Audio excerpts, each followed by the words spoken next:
प्रदेश की राजधानी भोपाल से करीब 100 किलोमीटर दूर विदिशा जिले में एक तहसील है सिरोंज। यहाँ के एक प्राइवेट स्कूल में पढ़ाने वाले टीचर पर 5 नाबालिग बच्चों के साथ यौन शोषण का आरोप लगा है। इस मामले में परिजनों की शिकायत के बाद इसको देख के ही लग रहा है इसका बॉडी अब जज तो करना ही पड़ेगा कि भारी वो है, क्या बोले हम उसको, मास्टर। हाँ वही है, मास्टर तो है ही लेकिन बेट भी करता है ये, वो है ये देख के लग रहा। पुलिस ने आरोपी के खिलाफ एफआईआर दर्ज कर उसे अरेस्ट कर लिया है। क्या है पूरा मामला, ये टीचर कौन है और कैसे इसने अपनी ही कोचिंग के पढ़ने वाले नाबालिग लड़कों के साथ यौन शोषण किया, सब कुछ आपको सिलसिलेवार तरीके से बताते हैं। आज तक से जुड़े विवेक कुमार ठाकुर की रिपोर्ट के मुताबिक कोचिंग में चल रहे यौन शोषण का मामला तब खुला जब घटना से जुड़े कुछ वीडियो परिजन तक पहुंचे और माता पिता ने बच्चों से पूछताछ की। जांच में सामने आया कि यह सिलसिला लंबे समय से चल रहा था। इसके बाद वहां पढ़ रहे एक स्टूडेंट ने अपने भाई के साथ जाकर स्थानीय पुलिस स्टेशन में टीचर के खिलाफ कंप्लेंट दर्ज कराई। पुलिस एफआईआर के मुताबिक बच्चे ने बताया, मैं प्राइवेट स्कूल में कक्षा 8 में पढ़ाई कर रहा हूँ। सिरोंज की लिंक रोड पर रहने वाले सत्यम रघुवंशी सर हमारे स्कूल में सामाजिक विज्ञान और इंग्लिश पढ़ाते हैं। इसके अलावा कोचिंग भी चलाते हैं। सत्यम सर की कोचिंग में करीब 40 से 45 बच्चे पढ़ते हैं, जिनमें से मैं भी एक हूँ। सभी बच्चे अलग अलग स्कूलों के अलग अलग क्लास के हैं। इनमें लड़के और लड़कियाँ दोनों शामिल हैं। करीब 1 साल पहले की बात है जब मैं कक्षा 7 में पढ़ता था और सत्यम सर के यहाँ कोचिंग पढ़ता था। एक दिन कोचिंग की छुट्टी हो जाने के बाद सत्यम सर ने मुझे रुककर अपनी कॉपी पूरी करने को कहा। फिर जब सारे बच्चे चले गए तो सर ने मुझसे ज़बरदस्ती कपड़े उतरवा कर मास्टरबेट कराया और उसका वीडियो बना लिया। ऐसे ही वीडियो वायरल करने की धमकी देकर उन्होंने करीब 10 बार मेरे साथ अननेचुरल सेक्स किया। वीडियो वायरल होने के डर से मैंने ये बात किसी को नहीं बताई थी। 22 जनवरी को मैंने हिम्मत करके अपने भाई को सारी बात बताई, जिसके बाद मैं आज उनके साथ रिपोर्ट करने थाने आया हूँ।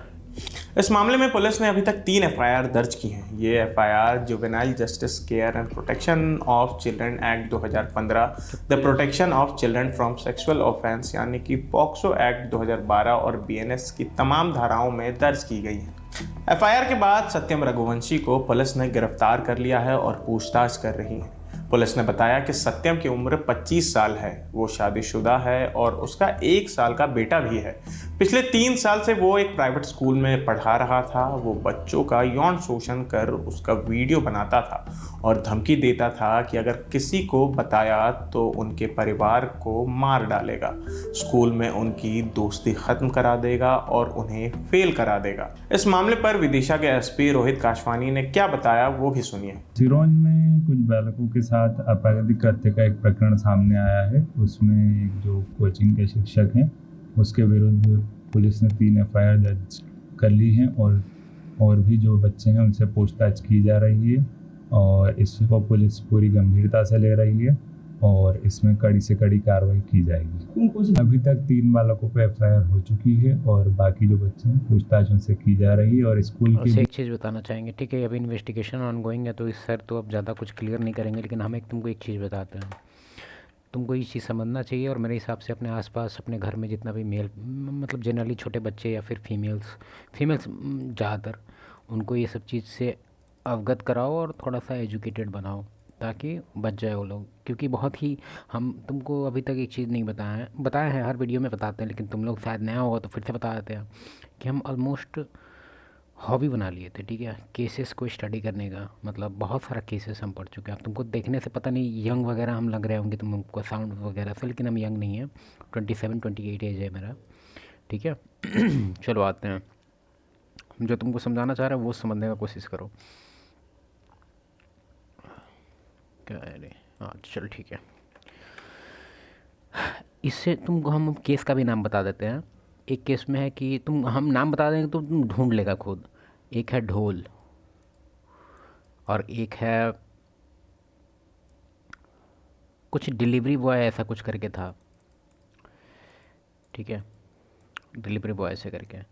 ऑलमोस्ट दोनों केस में एक चीज़ कॉमन है, वो पहले हम स्ट्रैटेजी बता देते हैं वो स्ट्रैटेजी अगर तुमको समझ में आ जाएगा तो तुम मेरे हिसाब से तुम अपने फैमिली मेम्बर को बचा सकता है और तुम भी इस सिचुएशन में पड़ के टैकल कर सकता है मोस्ट ऑफ द सिचुएशन। तो इसमें स्ट्रैटेजी ये है ना, ये है वो लोग का। लेकिन स्टार्टिंग में ये करने के लिए लोग के पास नहीं होता है कुछ भी, मतलब कुछ भी नहीं होता है। एक स्टोरी बताता है छोटा सा कि उसमें क्या हुआ था। एक डिलीवरी बॉय का स्टोरी है, रियल स्टोरी है। वो क्या किया, फूड डिलीवर्ड हो गया। रेटिंग के लिए पूछा कि मैम रेटिंग कर दीजिएगा, तो ठीक है, कोई नहीं करता लेकिन फिर भी तो ऐसे करके रहने दिया। फिर एक दिन ऐसे ही करके आया और नंबर तो उन लोग के पास होता ही है, तो ऐसे करके वो बात वगैरह करने लगा, मतलब कोशिश करने लगा बात वगैरह करने का। बात वगैरह क्या करेगा, अभी डिलीवरी बॉय से कौन बात करेगा भाई। लेकिन फ़ोटो पता नहीं सोशल मीडिया वगैरह से, क्योंकि नेम उम तो मिल ही जाता है कि भाई ये ऑर्डर आदमी किया, तो कैसे कैसे पता नहीं क्या टारगेट करके, ये जो केस है पहले वो सुन लो। तो इसको फ़ोटो पता चल गया, फेसबुक इंस्टा कहीं से उठा लिया होगा, वो उसको एडिट करके अच्छा एडिट किया। अब तो एआई भी आ गया है, तो ये एआई के पहले का टाइम है, मतलब ये 4-5 साल पहले का केस है, उसमें एआई वगैरह नहीं था। तो फ़ोटो लिया, उसको एडोब फोटोशॉप से बनाया, ठीक है, उसको न्यूड फ़ोटो बना के और उसको भेज दिया उसी लड़की को। और लड़की को तो पता था कि भाई तो डुप्लीकेट फ़ोटो है, क्योंकि उसको तो पता है ना भाई। लेकिन ये बंदा बोला कि अगर चाहते हो इसको डिलीट करना तो वीडियो कॉल पे आओ। फिर वीडियो कॉल पे आया और वीडियो कॉल रिकॉर्ड कर रहा है, ठीक है। और वीडियो कॉल रिकॉर्ड करवाया, उसका रिकॉर्ड कर रहा है, वो बताया भी नहीं, क्यों बताएगा। उसको बोला वैसे करके न्यूड होने के लिए। अब वो वीडियो रिकॉर्ड भी किया उसको, और ये जब आया तो देखो, और उसको स्ट्रॉन्ग सबूत, पहले वाला तो पकड़ा जाता कि हाँ फेक है, ये अब इस बार असली सबूत मिल गया। अब इसको फिर यही चीज़ उसको सेंड किया। अब बोला कि अब तो बिलीव करेगा ना सब। मान लिया थोड़ा उसको डर भी था और थोड़ा स्ट्रांग भी था हिम्मत कि नहीं तो पता चल जाएगा फेक है, लेकिन अब तो रियल आ गया उसके पास। तो अब इसके लिए बोला कि अब इसको अगर डिलीट करवाना है तो मिलो मेरे से। अब मिला तो क्या हुआ, रूम में भी कैमरा, एकदम इजी ट्रैप है। और ऐसे करके फिर काम ख़त्म। और मतलब इससे पैसा लिया गया, बहुत कुछ, मतलब इतना ज़्यादा कि क्या ही बताओ। इस केस में ऑलमोस्ट इतना ज़्यादा मतलब विक्टिम बनते हैं, ये वाला जो स्ट्रेटजी है बहुत ज़्यादा, मतलब लिमिट नहीं है। सेम केस है वो, एकदम सिमिलर केस था एक और। उसमें क्या था कि उसमें भी कुछ ऐसा कुछ हम कुछ ऐसे याद नहीं है, लेकिन तुम ढूंढेगा तो तेरे को भी मिल जाएगा। 1 मिनट रुक जा।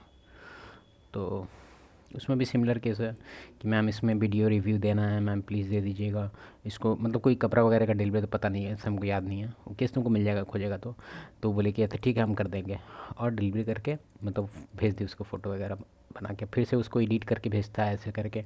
और फिर रियल वाला उसे ही निकलवाता है, फिर उसको रियल मीटिंग में बुलाता है, फिर उसका रिकॉर्डिंग करता है। समझ रहा है, बहुत ही भयंकर स्ट्रेटजी है, बहुत लोग इसको यूज कर रहा है और इसमें फंसता भी नहीं है। मतलब जो ज़्यादा ग्रेडी हो जाता है, मतलब बहुत ज़्यादा ग्रेडी, वो फंस जाता है ये स्ट्रेटजी करके। तो तुमको इससे सावधान कैसे होना है, तुमको इससे कैसे बचना है। तुम तो बच ही जाएगा, तो मेल है। एजुकेट करो, ठीक है। ये स्ट्रेटजी के बारे में उन लोग को बताओ, मतलब जो भी तुम्हारे घर में है उसको इस स्ट्रेटजी के बारे में पता होना चाहिए कि ऐसे ऐसे अगर कभी कैसा ऐसा भी कुछ हो तो डरना नहीं है। और उसको समझा दो अच्छे से जो बात है, उसको इस लेवल पे टॉपिक पे पहले ही बात कर लेगा तो उसको फिर दिक्कत नहीं होगा। जब फर्स्ट टाइम में जो फेक अटैक आता है, मतलब जो इस चीज़ का जो फर्स्ट टाइम फेक वगैरह बना के या ऐसा करके स्ट्रैटेजी लगाता है, तो उस टाइम एक्शन लिया जा सकता है। तो ये चीज़ उसको दिमाग में होना चाहिए, जो कि स्टार्टिंग में नहीं होता है, क्योंकि उसको लगता है कि तो न्यू है, मतलब समझ रहा है। सावधान।